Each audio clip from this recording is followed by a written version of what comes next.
Hey guys, and welcome to Commander Keen in Invasion of the Vorticons, Episode 3, Keen Must Die.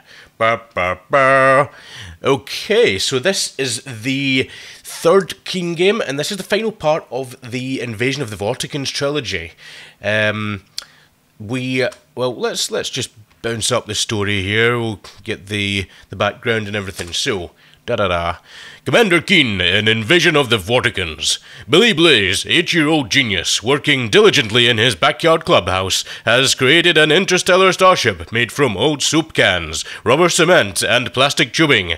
While his folks are out in the town and the babysitter has fallen asleep, Billy travels into his backyard workshop, dons his brother's football helmet, and transforms into Commander Keen, Defender of Earth. In his ship, the Bean with Bacon Mega Rocket, Keen dispenses galactic justice with an iron hand. In our last episode, Commander Keen foiled the Vorticon plot to destroy the Earth. The disabled mothership limped home to report their failure to the Grand Intellect. Keen, after taking a short nap, blasts across the brain-bending expanse of space between Earth and Vorticon 6. The Vorticons will be lying in wait, their wicked weapons bristling with pent-up energy, with only one thought on their minds. Keen must die. Keen blasts through a hyperspace gate and arrives on Vorticon 6, landing on the island of Vortiville.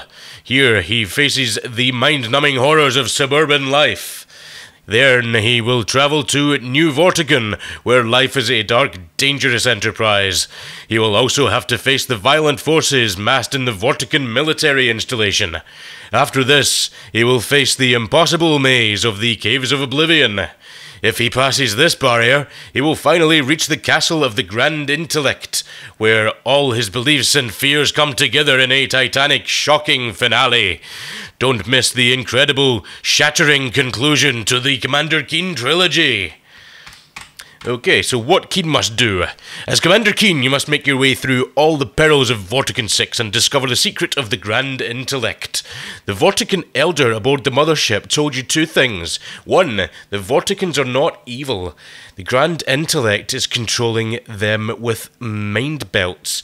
And two, the Grand Intellect is from Earth. Who could he be?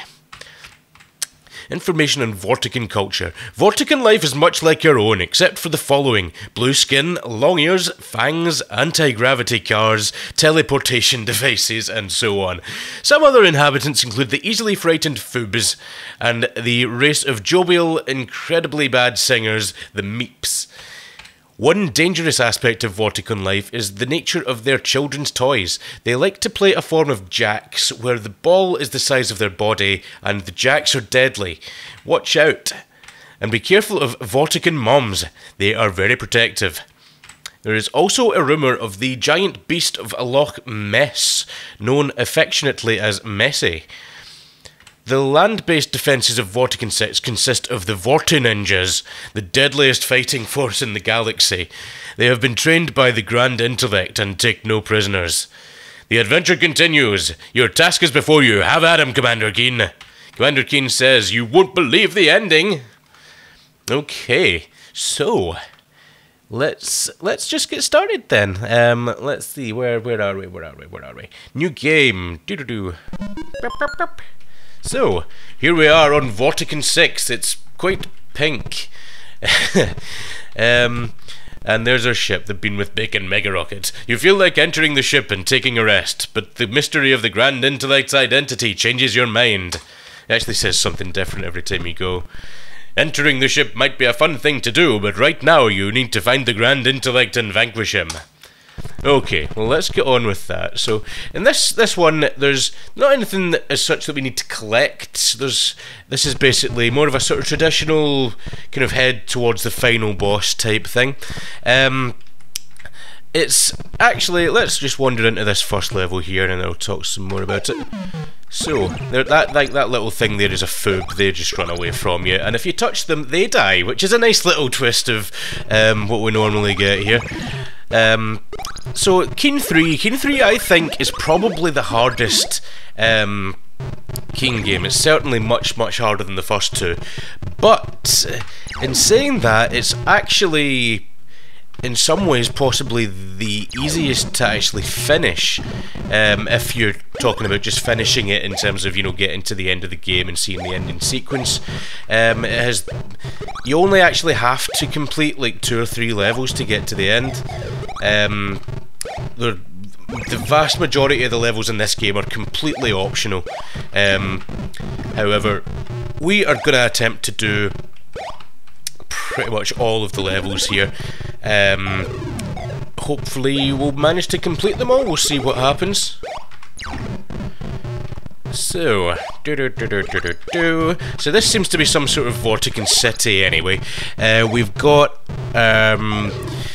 some lovely Vorticon wallpaper over at the left hand side there.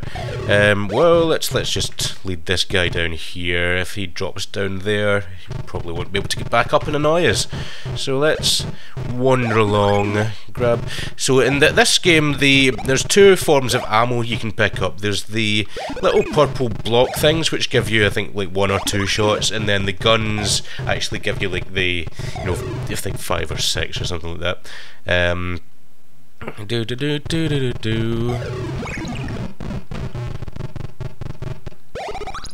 So yeah, we stood in a foob there.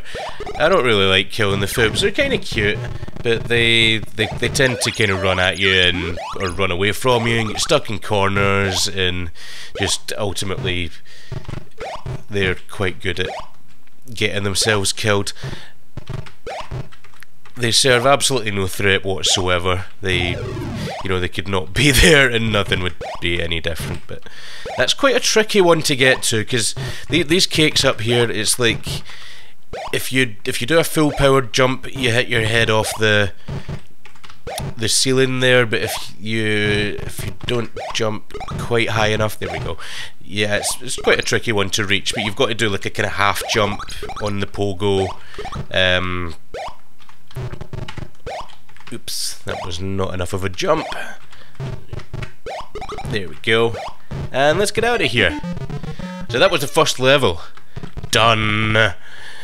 Okay, so what we really want to do in this game is collect as many lives and as much ammo as possible, because some levels are really, really hard. We'll pop through here. Actually, let's go back through here and do this other level first. Let's get the first little area sort of completed here. Oh, sorry, Mr. Fib. Right, so up here we've got a bunch of items as well. I believe that's those burgers in the standard galactic alphabet spell out TH, which is Tom Hall's initials. Tom Hall being the guy that wrote the a lot of the storyline for the Keen games, I think, and he's one of the kind of main designers behind it. He's always said that, you know, if he manages to get the rights to the Commander Keen sort of intellectual property back, he would do another Keen game. But I think at this, you know, at this point in time, you know, it's 25 years since the last official Keen games were released in DOS, so apart from one game on the Game Boy Color, I think there's never been any sign that there's going to be another proper Keen game. There has been some fan-made games and they're actually quite good. I might look at them in a future installment. That there, anyway, that fire-breathing demon thing there is actually a Vorticon mother. You thought the Vorticon guys were scary? Yeah, these things are all too even scarier. They have no hesitation, you know, if they'll shoot fireballs around and shoot their own kids in the face with them and kill them. So yeah, what they actually, handily enough, their movement is reasonably predictable. What you'll notice there,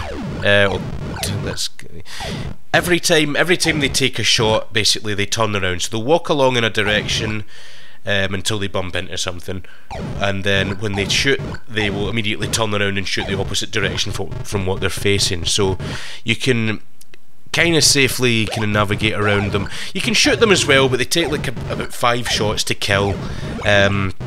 so they tend to be quite easy to waste a lot of ammunition on.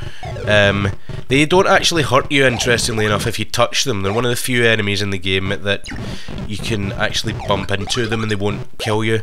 Right, this guy always causes trouble because you want him to kind of come over here, come over this side, and then I need to bounce up here quickly, and oh, he's going to jump in the table, of course. Right, back down here. There we go, that's better. So let's bounce up here. There's a bunch of stuff up in this roof, but yeah, that's... You can jump over that, but you have to be very careful because if you jump too high, you hit your head off of the sky ceiling and fall back down on them. So I'm not going to bother doing that. I don't really want to die. So let's just head out and head for the exit. So that has completed the first island, or the first bit. It's not an island as such. It's a little caverny place, who knows. Anyway, we can go through this teleporter now and head to these next levels. So we're going to have a little wander around here in the next video. In the meantime, I'm going to call this the end of the first video here. That will probably do for just now. So as always, thanks for watching, guys, and I hope you come back for the next part. In the meantime, if you have enjoyed this, feel free to give us a like, leave us some feedback in the comments, and subscribe if you want to see more of this kind of thing. And I shall hopefully see you next time. In the meantime, take care, guys, and I'll catch you later. See ya.